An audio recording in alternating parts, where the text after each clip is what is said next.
बाईं तरफ और दाईं तरफ क्या है? बाईं तरफ खाई है और दाईं तरफ एक जमीन का टुकड़ा है। अगर किसी को हैकिंग करनी होती है तो वो सीधा इसी रास्ते से ऊपर जाता है। इधर? Yes sir. सर, कहीं वो लोग इस खाई में तो नहीं गिर गए होंगे? पहले चलो देखते तो हैं, आ जाओ।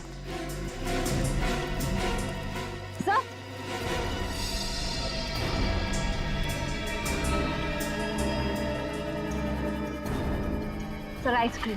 हाँ सर, वो लोग आइस बॉक्स में आइसक्रीम और जूस भी लेकर आए थे सर। मतलब यहीं कहीं खाना वाना खाया है लोगों ने। ठीक है, ये आइसक्रीम का कप, प्लेट, मतलब यहाँ पे बैठ के उन लोगों ने खाना खाया है। यहीं कहीं आसपास टेंट वेंट लगा के आराम भी किया होगा। यहाँ आसपास कोई ऐसी जगह है जहाँ पे टेंट लगाया जा सके? यस सर, उस तरफ। चलो देखते हैं। अच्छा गया जो आप लोगों ने डॉक्टर साळुंके को तुरंत फोन कर लिया, वरना किसी को पता भी नहीं चलता कि यहाँ पर 26 लोगों की लाशें दबी हुई हैं। सर, ये लाशें किसकी हो सकती और यहाँ पे कैसे है? ये तो इस जमीन का मालिक समर्थ ही हमको बता सकता है।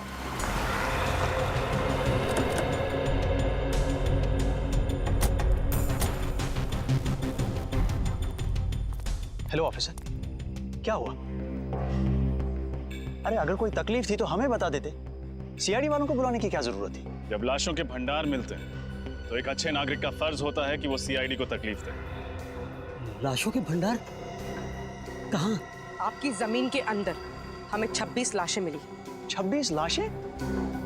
ऐसे कैसे हो सकता है? आपको जरूर कोई गलतफहमी हो गई है। कोई गलतफहमी नहीं हुई। हमें इंसानों की हड्डियां, बाल, दांत मिले हैं। अभी ना जाने क्या क्या मिलना बाकी है आपके जमीन के अंदर से।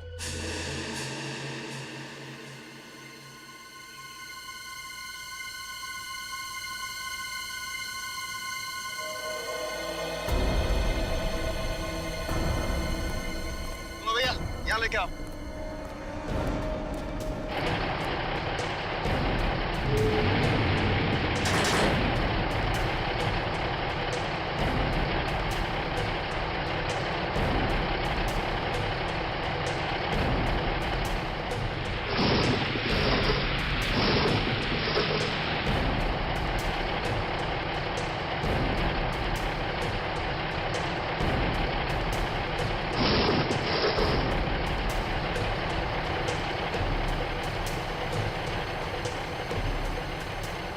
मुझे तो यकीन नहीं आ रहा है कि इस जमीन के अंदर 26 लोगों की लाश है। अगर कोई मुजरिम एक भी लाश को गाड़ता है तो वो पकड़ा जाता है, और यहाँ किसी ने 26 लाशें गाड़ी है। कोई भी जुर्म छुपता नहीं है डॉक्टर तारिका। इस अपराध से भी पर्दाफाश हो ही गया। उन मजदूरों को लेके जाओ, उनको बोलो उस तरफ खुदाई शुरू करें। आप लोग उस तरफ चलिए।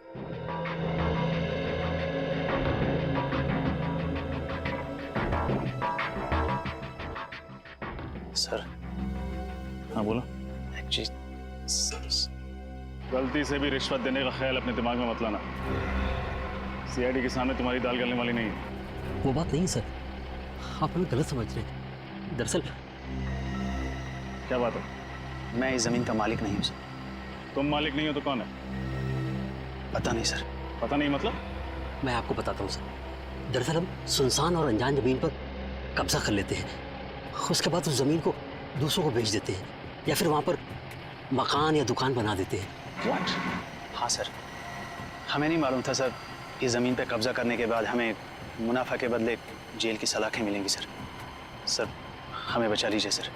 मुजरिम अक्सर पकड़े जाने के बाद लेखक बन जाते हैं, दिलचस्प कहानियां सुनाने लगते हैं। तुम्हारी भी अच्छी है। नहीं नहीं सर, ये कहानी नहीं है, ये सच्चाई है सर। आप ये जमीन के पेपर देख लीजिए सर। आप किसी भी अच्छे वकील को दिखा लीजिए, वो यही कहेगा कि ये नकली पेपर से। जब तुम्हारी कहानी सच्ची भी है, तुम्हें जेल तो जाना ही पड़ेगा।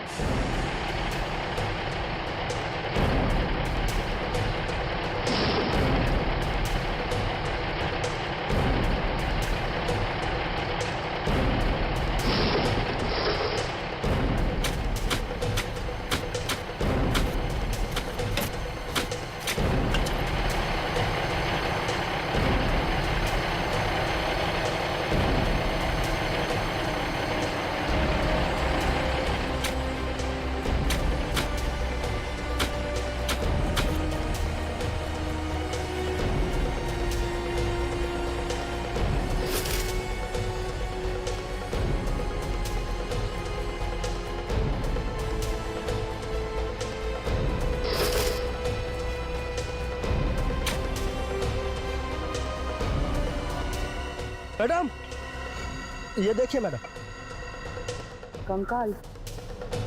सर,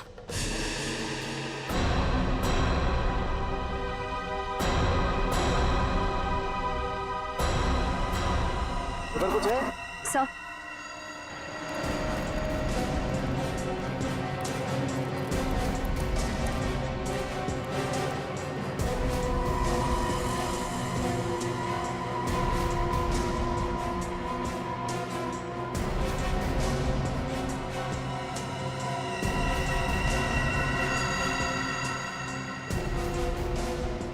ये देखो, एक और बैग।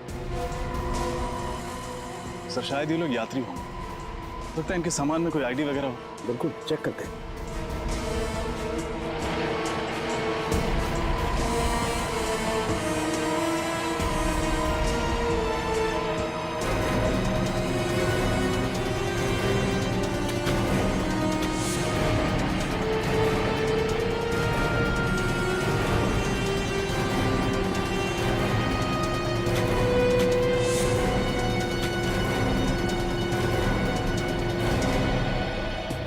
बैग में तो कुछ भी नहीं है, कोई आईडी वगैरह।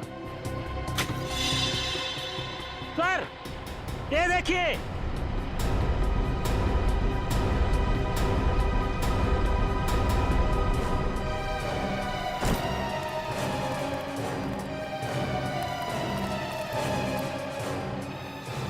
सर, ये देखिए नीम का पत्थर।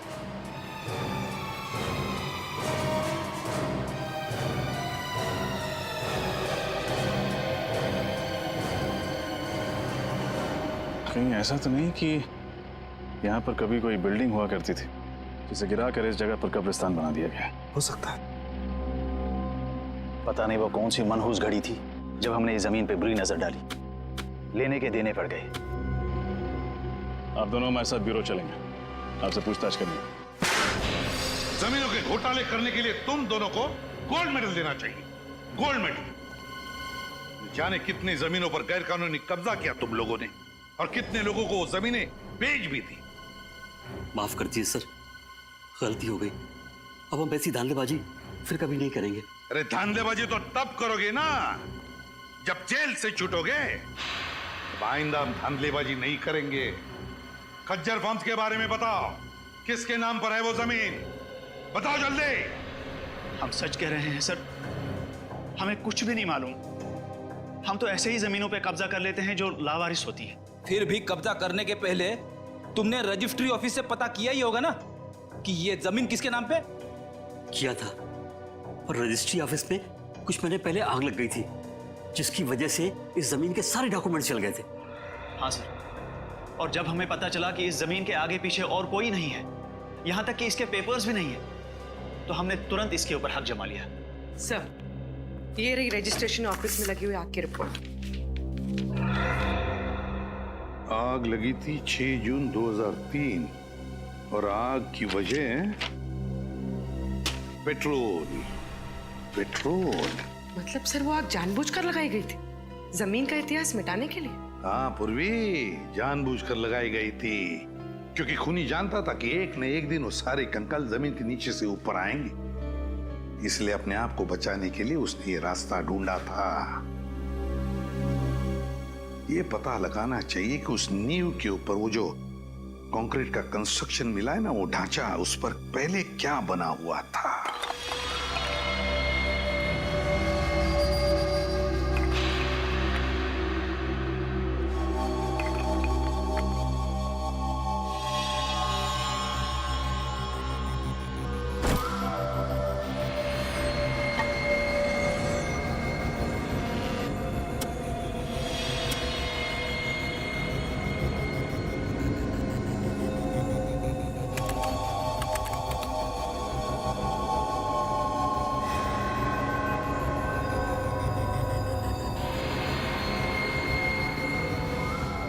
माय गॉड, क्या हुआ सर?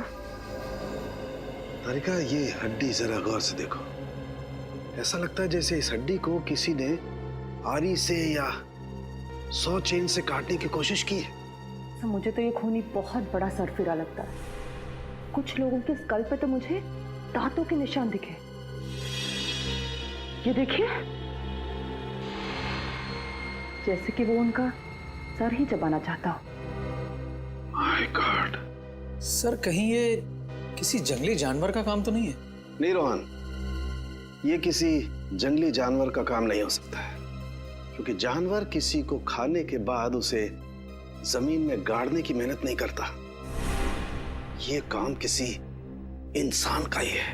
सर अब बस ये पता चल जाए कि इन सब की मौत कब हुई थी, तब जाके हम उस खूनी तक पहुंच सकते हैं। चल जाएगा तारिका, ये भी पता चल जाएगा उस माइक्रोस्कोपिक रेडियोग्राफी के जरिए। Microscopic radiography? सॉरी सर, पर क्या है ये? कभी सुना नहीं इसके बारे में।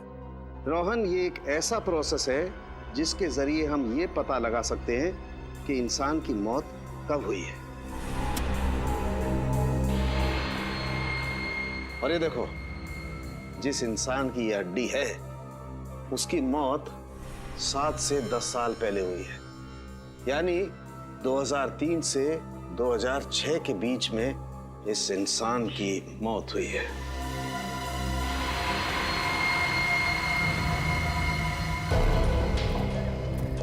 और कितनी दूर चलना पड़ेगा अभी?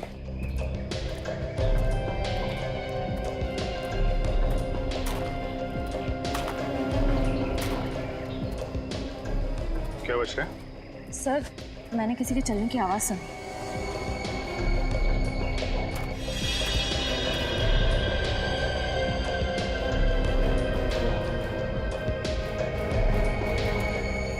यहाँ तो कोई नहीं दिख रहा। सर शायद मेरा वहम होगा। ना सारा खून। ये जितने भी कंकाल हैं इनमें से कुछ लोग विदेशी हैं, जैसे एशियन, कॉकेशियन, अफ्रीकन वगैरह वगैरह। पर सर ये सब कैसे पता चलता है? पूर्वी, इंसान की खोपड़ी सब कुछ बता देती है। उसके सर की बनावट, उसकी जबड़े की हड्डी, उसकी नाक की हड्डी की स्थिति, इस सब से उसके रूट्स के बारे में पता चल जाता है। खूनी तक पहुंचने के लिए हमारा ये जानना बहुत जरूरी है कि ये सब कौन है, इनकी पहचान क्या है। आरव का तो अभी तक पता नहीं चल पाया, लेकिन ये दोनों जरूर स्पोर्ट्समैन रहे होंगे, रनर या कोई एथलीट। अच्छा, इनके पैरों की हड्डियों की बनावट हम आम लोगों से अलग है क्या सर?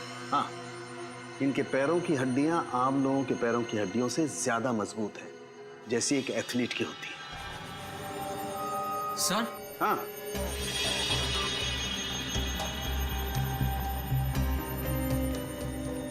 क्या हुआ? सर इस लड़की के सामान में से ये मुझे कुछ बीज मिले हैं।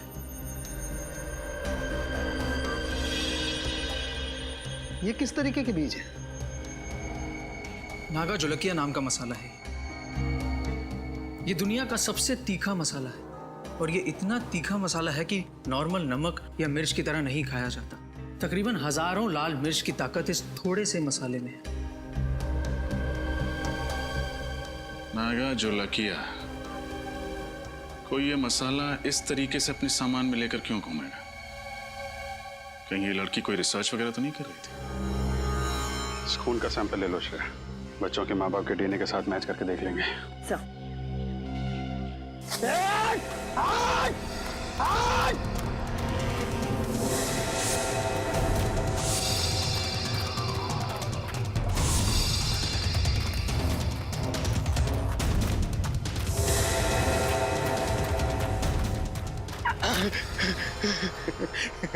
बहुत देर कर दी मेहरबान आते आते। चलो अब अच्छे बच्चों की तरह अपना सारा सामान मेरे हवाले कर दो। नहीं तो क्या करेगा? हाँ? तो तुम्हारे छोटे छोटे टुकड़े करके कौन सी खाई में फेंकेंगे पता भी नहीं चलेगा किसी को। नहीं नहीं प्लीज आप ऐसा मत करिए। ये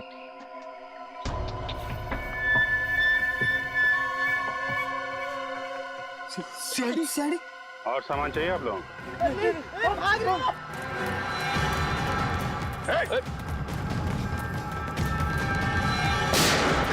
भागोगे तो गोली लग जाएगी, भागो मत। कहाँ भाग रहे थे? हैं? हमें माफ कर दो साहब।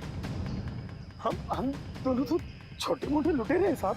मासूम लोगों को लूटते हो, बाद में उनको मार के फेंक देते हो। नहीं साहब, हम लुटेरे हैं, खूनी नहीं है साहब। हम लोगों ने किसी को नहीं मारा साहब। अच्छा, फिर ये 3 लड़के कहाँ हैं?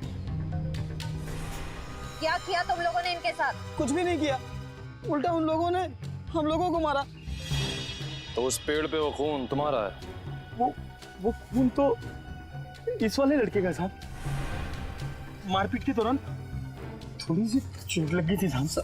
किस तरफ गए वो लड़के? जेल की तरफ। जेल की तरफ। चलो दिखाओ।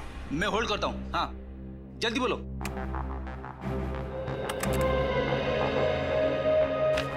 जी हाँ, मैं 2003 की बात कर रही हूँ, आज से 10 साल पहले की। मसाले का नाम है नागा झुलके, और जितने भी ऐसे खेत हैं जहाँ नागा झुलके नाम का मसाला उगता है, वहाँ उस लड़की की फोटो भेज दीजिए। और हाँ, एग्रीकल्चर इंस्टीट्यूट्स में भी।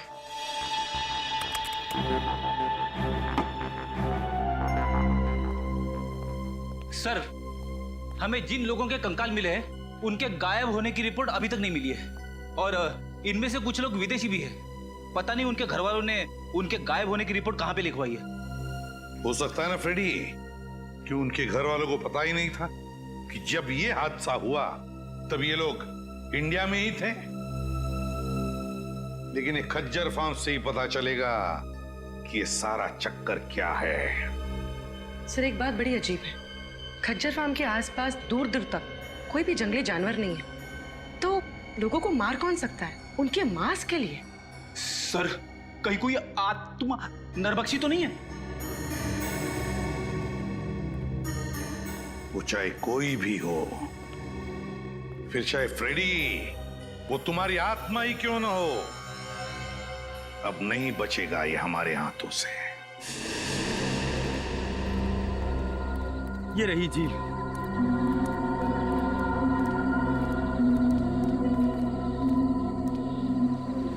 निखिल, श्रेया, झील के आसपास का एरिया अच्छी तरीके से चेक करो, देखो कुछ मिलता है क्या।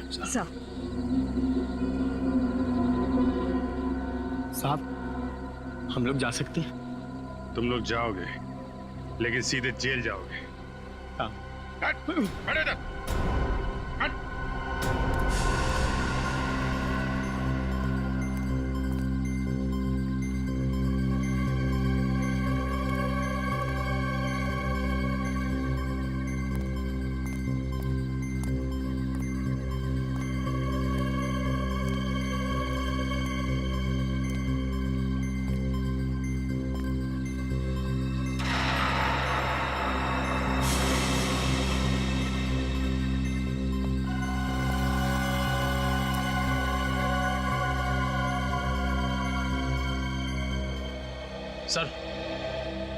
सर, ये टॉल मिला है सर, इस पे खून लगा हुआ है। जरूर ये किसी घायल लड़के का ही होगा। काफी गहरी चोट लगी है उसे। इतनी जख्मी हालत में रात कहीं ना कहीं टेंट में गुजारी होगी। वो क्या बता रही थी आप, वो टेंट वाली जगह कितनी दूर है यहाँ से? बस यही पास में है। चलिए दिखाइए जरा। चल चल। यही वो जगह है। सर, ये टेंट तो मेरे दोस्तों की है सर। ये एक मिनट, ये रुकिए आप लोग।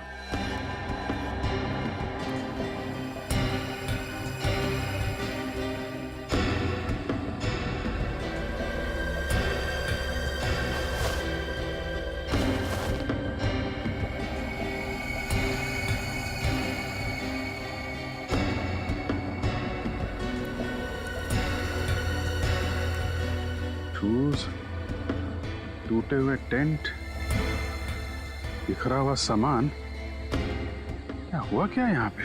सर, उन्हें कुछ हो तो नहीं गया होगा सर? सर, हो सकता है ये किसी जंगली जानवर ने हमला किया। पर सर, इस इलाके में तो कोई जंगली जानवर है ही नहीं। जानवर नहीं है तो फिर ये सब?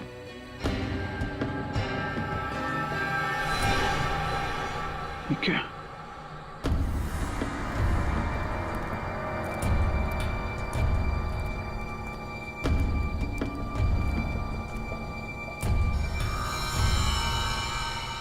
बहुत सारा खून है।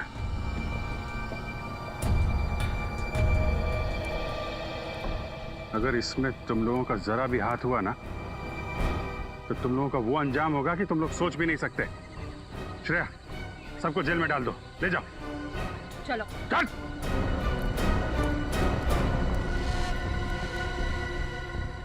यहां से आगे घसीटने के निशान भी दिख रहे हैं। देखते हैं ये निशान कहां लेके जाते हैं।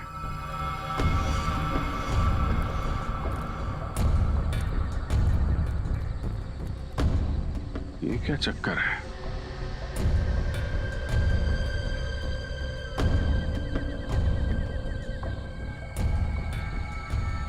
एक मिनट, आप लोग यहीं पे रुकिए। सर मिट्टी काफी ढीली लग रही है, ऐसा लग रहा है हाल फिलहाल में खुदाई हुई है। मामला गड़बड़ लग रहा है।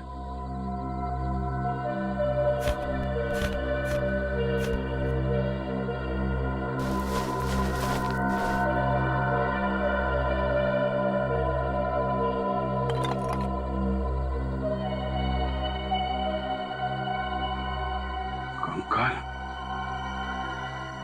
निखिल, कुछ खोदने का इंतजाम करो।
ये क्या चक्कर है?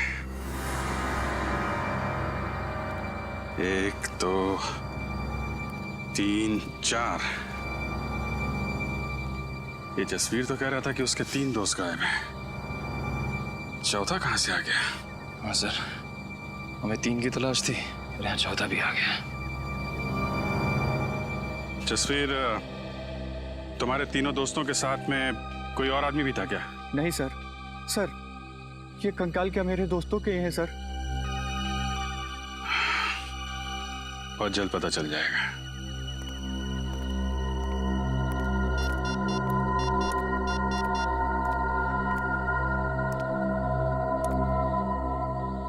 हाँ तारिका जी, आपको जंगल में आना पड़ेगा।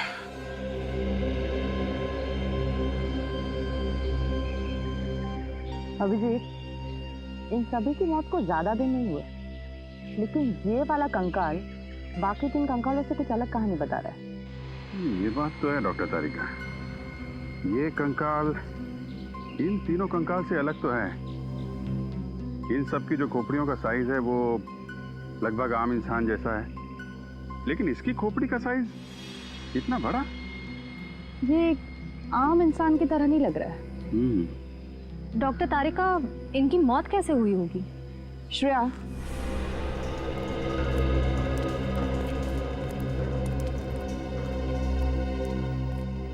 इसकी गर्दन पे और छाती पर दांतों के काटने के निशान हैं, पर फोरेंसिक में टेस्ट करके ही सही नतीजे पर पहुंच सकते हैं।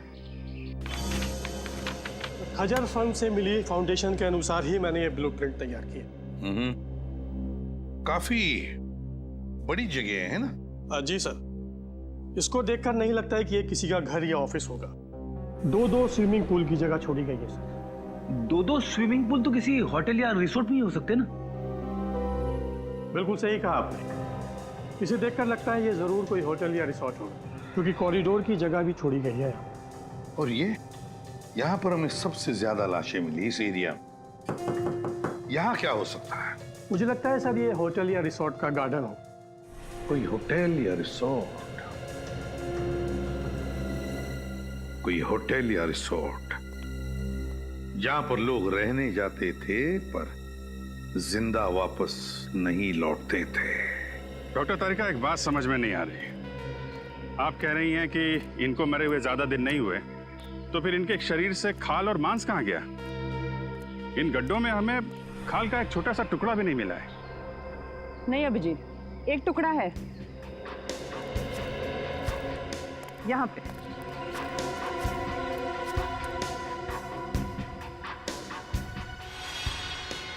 ये देखो, मांस का टुकड़ा है। जी हाँ सर, मैं पहचानता हूँ इन्हें। ये दलजीत है और ये मयंक, दोनों नेशनल लेवल के रनर्स थे। दोनों नेशनल लेवल के रनर्स। पर हुआ क्या? गायब कैसे हो गए ये?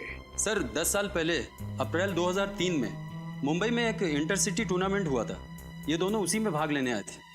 टूर्नामेंट खत्म होने के बाद हम लोग तो उज्जैन वापस चले गए, लेकिन ये दोनों माथेरान घूमने जाना चाहते थे। फिर? सर इन लोगों ने रिक्वेस्ट की थी कि ये 2-3 दिन में वापस आ जाएंगे, लेकिन इनकी कोई खबर नहीं आई। इस लड़की को तो आप जानते ही हैं ना? हाँ सर, ये रिया है। ये पंचगिनी गई थी हाइब्रिड प्लांट के रिसर्च के लिए। मुंबई रुकने का इसका कोई प्लान नहीं था, पर शायद उस रात काफी हाईवे पर जाम था, इसलिए मजबूरी में यहाँ इसे रुकना पड़ा। खज्जर फार्म में? जी। पूर्वी ये तीनों के तीनों, ये दो लड़के और ये लड़की मुंबई शहर के नहीं थे, बाहर के थे, बाहर के। और सर ये तीनों खज्जर फार्म में रुके थे। वही तो, तीनों खज्जर फार्म में रुके। इस मांस का रंग बिल्कुल सफेद हो गया है। डॉक्टर तारिका, ऐसा सफेद तो केमिकल की वजह से होता है ना? हाँ, खूनी ने इन चारों की खाल निकालने के लिए जरूर कोई सॉल्यूशन या फिर केमिकल का इस्तेमाल किया है। सर हमें यहाँ आसपास से किसी भी केमिकल के ट्रेसेस या लैब वगैरह कुछ नहीं मिला है। इसका मतलब इन चारों को मारा कहीं और गया है और बाद में इन्हें यहाँ पे लाके गाड़ दिया गया।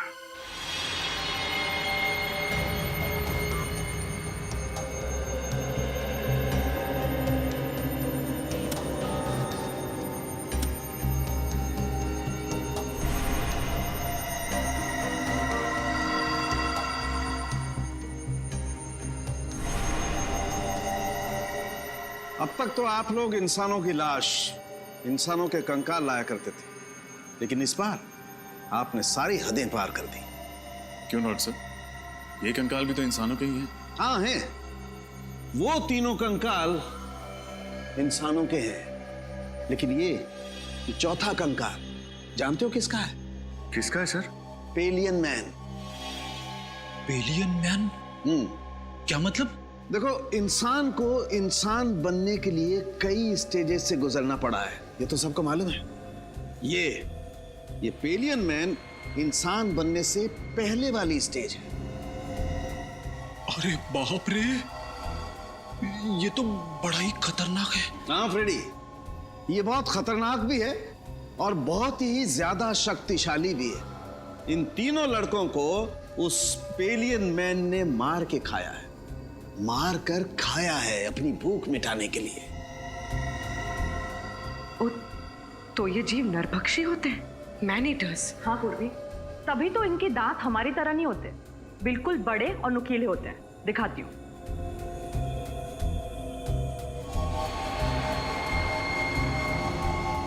ये देखो, और इस तरह से घुसते हैं।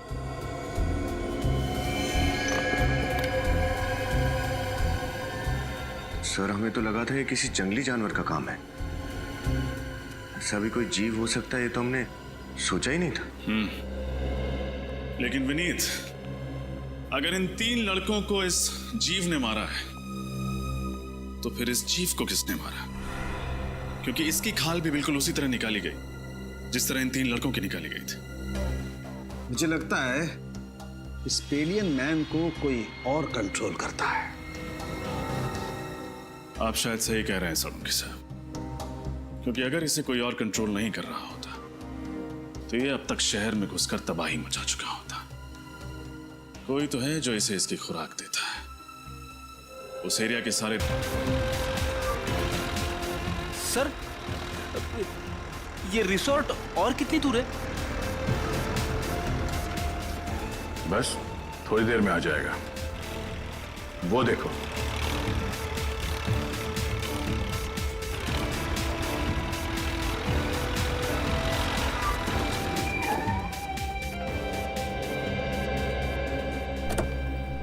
इस इलाके में ये वो दो रिसोर्ट हैं जिनके नक्शे ठीक उस रिसोर्ट की तरह है जो 2003 में नष्ट किए गए थे।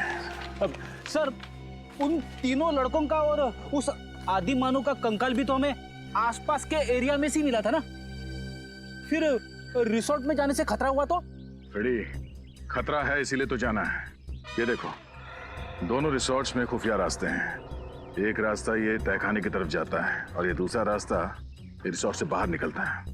ये जो कोई भी जीव है जिसने इतना आतंक मचा रखा है उसे इस रिसोर्ट के किसी खुफिया कोने में पाल पोस के बड़ा किया गया होगा। हाँ सर, कोई तो है जो अपने फायदे के लिए इस जीव का गलत इस्तेमाल कर रहा है और खून की नदियां बहा रहा है। एग्जैक्टली। वो जो कोई भी है, आज की रात उसकी जिंदगी की आखिरी रात होगी। काम करते हैं, मैं और सचिन ये सामने वाले रिसोर्ट में जाते हैं। फिर तुम और निखिल यहाँ इस रिसोर्ट में जाओ। सर, मैं आपके साथ आता हूँ। नहीं, निखिल की रक्षा के लिए तुम्हें इसके साथ जाना पड़ेगा। चलें सर? चलो, डरना नहीं, मैं हूं ना।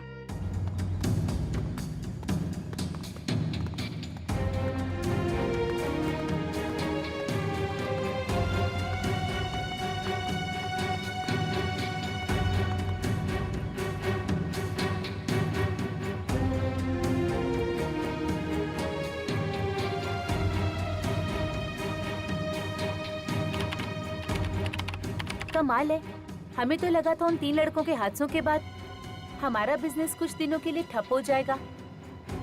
वैसे आप लोगों को डर नहीं लग रहा ट्रैकिंग करने में? आप किस हादसे की बात कर रही है? हमने तो ऐसा कुछ सुना नहीं था। चलिए, अच्छी बात है कि आपने ऐसा कुछ भी नहीं सुना। वो कहते हैं ना, इग्नोरेंस इज ब्लेस। अच्छा, वैसे ये बताइए कि हम लोग अपने कमरे में खाना कब तक मंगवा सकते हैं? रात में 11 बजे तक। उसके बाद रिसेप्शन पे कोई नहीं रहता। वैसे चलिए, आइए।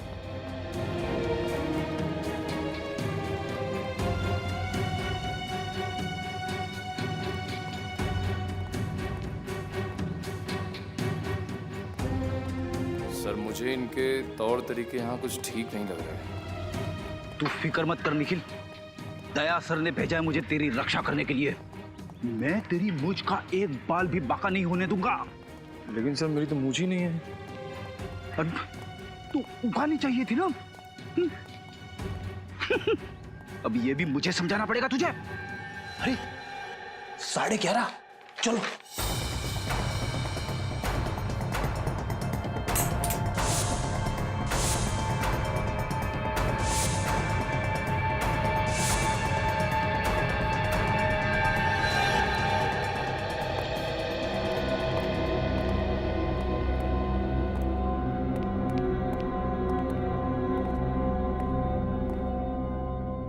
दरवाजा तो कॉरिडोर पे खुलता है, नीचे चलते हैं।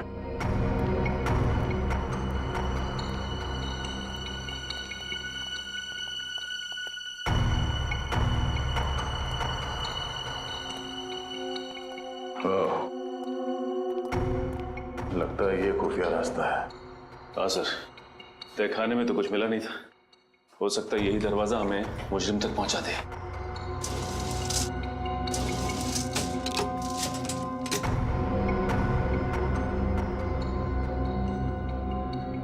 ये तो दरवाजे पे बुरी तरह से जंग लगी हुई है। ऐसा लगता है दरवाजा काफी साल से खुला ही नहीं है, किसी ने हाथ तक नहीं लगाया इसे। ये दरवाजा। आप लोग यहाँ क्या कर रहे हैं? हाँ वो पानी चाहिए था तो ढूंढते ढूंढते यहाँ आ गए। यहाँ पे? यहाँ पे नहीं, हम लोग रिसेप्शन की तरफ जा रहे थे, लेकिन रास्ता भूल गए। वैसे ये रास्ता कहाँ जाता है? कहीं नहीं, ये दरवाजा हमेशा बंद रहता है। इस रिसोर्ट में और भी कई दरवाजे हैं जो हमेशा बंद रहते हैं। ये रिसोर्ट तो भूल भुलैया है। आप लोग अपने कमरे में चलिए, मैं पानी लेके आता हूँ। सर अगर इस रिसोर्ट में कुछ नहीं है तो फिर जरूर अगले रिसोर्ट में कुछ होगा। इस फ्रेडी को फोन करके देखते हैं।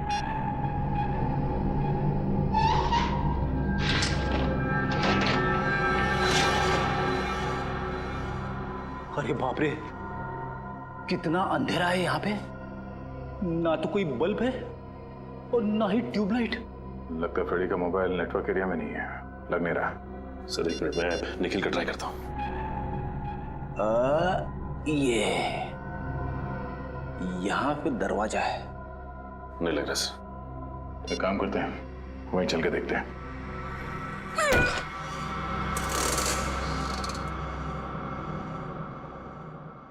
अरे एक और खुफिया दरवाजा। हाँ सर।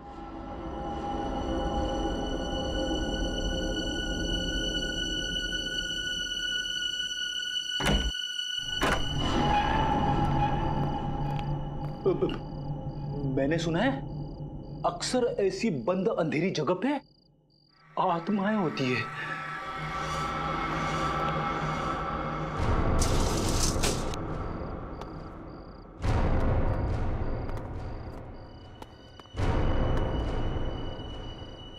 इतना सारा खून, खूनी आत्मा। सर खूनी आत्मा नहीं, नरबख्शी जीव। सर उन मुजरिमों ने उस नरबख्शी जीव को यहीं छुपा रखा है और अपने गुनाहों को अंजाम दे रहे हैं।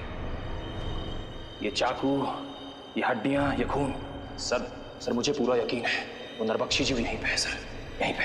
मगर है कौन वो जिसने इस नरभक्षी जीव को पाल के रखा है? उसे जरा भी डर नहीं लगा कि अगर इस नरभक्षी जीव ने उसे ही खा लिया तो? ये क्या? रिसोर्ट के नक्शे के हिसाब से रिसोर्ट से बाहर जाने का ये खुफिया रास्ता है। सर दरवाजा तो खुला हुआ है। हाँ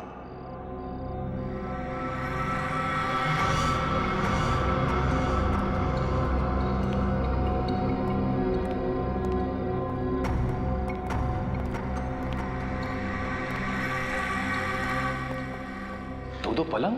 हाँ, दोनों पलंग पे चेन है उस नरभक्षी जीव को बांधने के लिए। एक जीव दो पलंग, अब ये नया क्या चक्कर है? ये कैसी आवाज है? किसी जानवर की आवाज लग रही है। सर दो पलंग, कहीं ऐसा तो नहीं यहाँ पे दो नरभक्षी जीव है? निखिल, यहाँ से खिसक लेते हैं, आगे का इन्वेस्टिगेशन दया सर के साथ ही करेंगे। सर कुछ नहीं होगा आपको, मैं हूं ना। कौन है?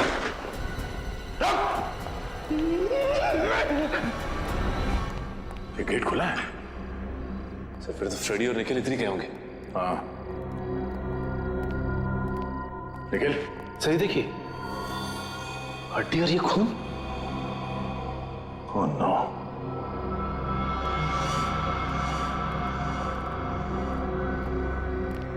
ये क्या? इसका मतलब है दो नरभक्षी जीव। लेकिन सर एक की तो मौत हो गई थी। सचिन, निखिल और फ्रेडी की जान को भी खतरा है, जल्दी।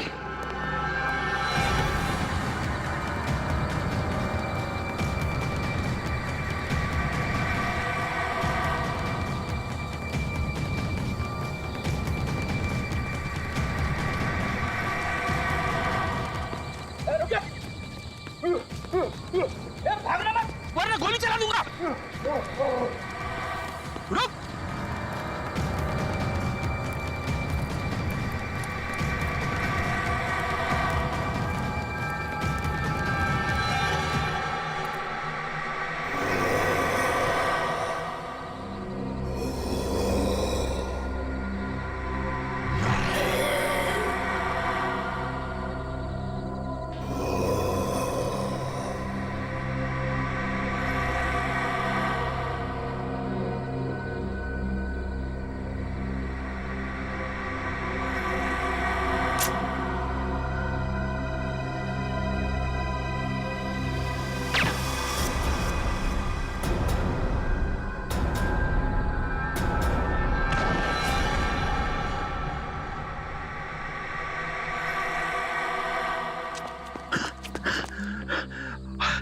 वाह सर, आपने इसे मार दिया?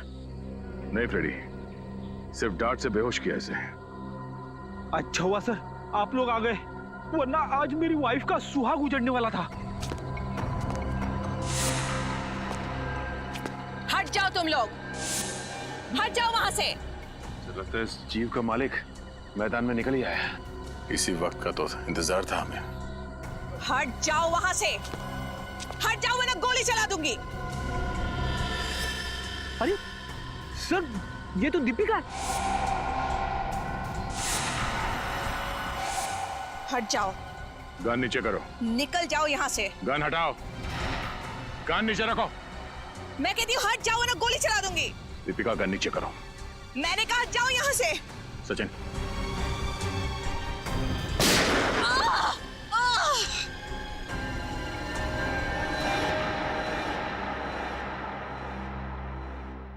मेरे पिताजी एक एंथ्रोपोलॉजिस्ट थे, मानव वैज्ञानी। बहुत साल पहले वो मंटोनियो नाम के एक छोटे से टापू में गए थे, जहां से वो दो ऐसे जीव लेके आए जो ना तो इंसान थे और ना ही जानवर। उन्हें देखकर ऐसा लगता था जैसे वो इंसानों से एक स्टेज पीछे हैं। एक मिनट, तुम्हारे पिताजी उन लोगों को यहाँ इंडिया में कैसे लेके आए? ये तो गैर कानूनी है ना? जी, स्मगल करके, गैर कानूनी तरीके से। तो जैसे जैसे वक्त बीतता गया उनके साथ मेरा लगाव बहुत बढ़ गया। पर मेरा यकीन मानिए सर, मैं बिल्कुल नहीं जानती थी कि जैसे जैसे वो बड़े होते जाएंगे वो नरभक्षी बन जाएंगे, मैन ईटर्स। और इसीलिए तुमने उनकी इंसानी मांस खाने की भूख को मिटाने के लिए रिसोर्ट में जितने भी लोग आते थे उनका शिकार करना शुरू कर दिया। तो मैं और क्या करती? मुझे डर था कि कहीं एक दिन उन्हें अपना खुराक ना मिले तो शायद वो मुझे ही अपना शिकार बना लेंगे। अगर इतना ही लगाव था तुम्हें इन दोनों से, तो तुमने एक जीव को मार क्यों दिया? क्योंकि वो मेरे कैद से भाग गया था और उसने उन तीनों लड़कों को मार दिया। और जब इस तरह के जीव अपने मालिक का आदर और सम्मान नहीं करते हैं तो उन्हें मार ही देना चाहिए। सर, क्या मैं एक आखिरी बार उससे मिल सकती हूँ? प्लीज। वो कहाँ है? कैसा है वो? उसे हमने एंथ्रोपोलॉजी डिपार्टमेंट भेज दिया है। वो लोग तय करेंगे उसके साथ क्या करना है। लेकिन तुमने बहुत बड़ा गुनाह किया है। न जाने कितने मासूम लोगों की जान गई है तुम्हारी वजह से। तुम्हारे साथ क्या करना है ये अदालत तय करेगी, असाइलम या जेल।